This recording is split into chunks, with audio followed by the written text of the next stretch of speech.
কোথায় তুমি? আমি যে আর সইতে পারছি না রঘুনা, রঘুনা।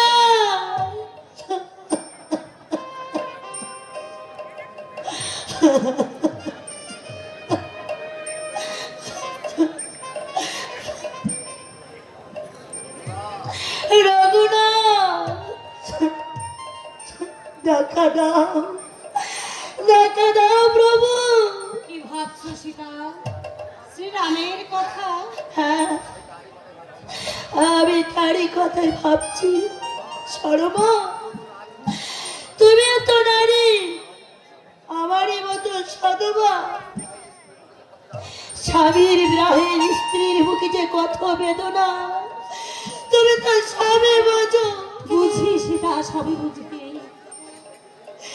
কতদিন কতদিন আমি তাকে দেখিনি, কতদিন আমি তার মুখে সীতা ডাক শুনিনি। আমারই জন্য হয়তো তিনি স্নান খাওয়া ছেড়ে দিয়ে চোখের জলে বুক ভাসাচ্ছে। যন্ত্রণায় শোকে দুঃখে পাগল হয়ে গেছে। আমি আর পারছি না শর্মা, আমি আর পারছি না। কেঁদো না সীতা, এমনি করে তুমি দিন রাত চোখের জল ফেলো না। শান্ত হও, তুমি ধৈর্য ধরো। কিন্তু কিছুতেই যে আমি ধৈর্য ধরতে পারছি না শর্মা। যতক্ষণ বারবার শুধু আমার রঘুনাথের মুখখানা আমার চোখের সামনে ভেসে আসছে, তখনই যে আমার চোখে ফেটে জল বেরিয়ে আসছে।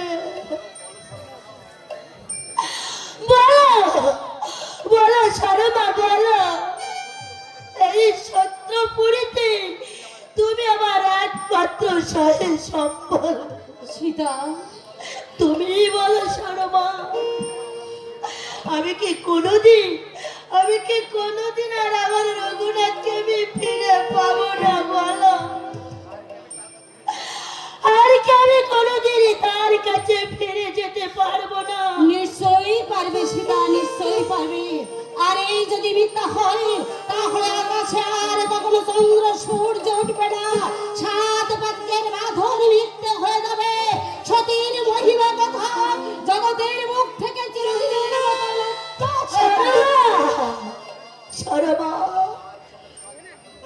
সীতার শোকের সান্ত্বনা শর্মা, তুমি আমার কাছে আসো, তাই বুঝে আমি আমার বন্ধের জীবনের কথা ভুলে যাই।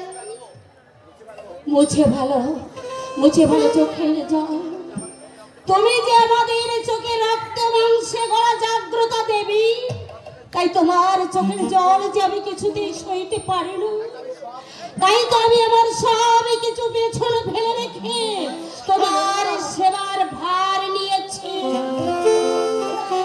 শর্মা, বুঝেছি শর্মা, আমি বুঝেছি। তোমাদের পূর্ণ ফলে অত্যাচারী লঙ্কেশ্বর আজও বেঁচে আছে। পুণ্য কোথায় তুমি আমার পুণ্য দেখলে সীতা? তাই যদি হতো, তাহলে আমার বুকের পাঁজর এমনি করে ভেঙে যেত না। আমার একমাত্র সন্তান। কি হয়েছে তোমার একমাত্র সন্তান? পাণ্ডবের অভিশাপে 1 মাস পর মৃত্যু হবে তার। কেন এর জন্য মৃত্যু হবে তার? কেন কেন এই অভিশাপ? অভিশাপ তার নয় গো, অপরাধ আমার।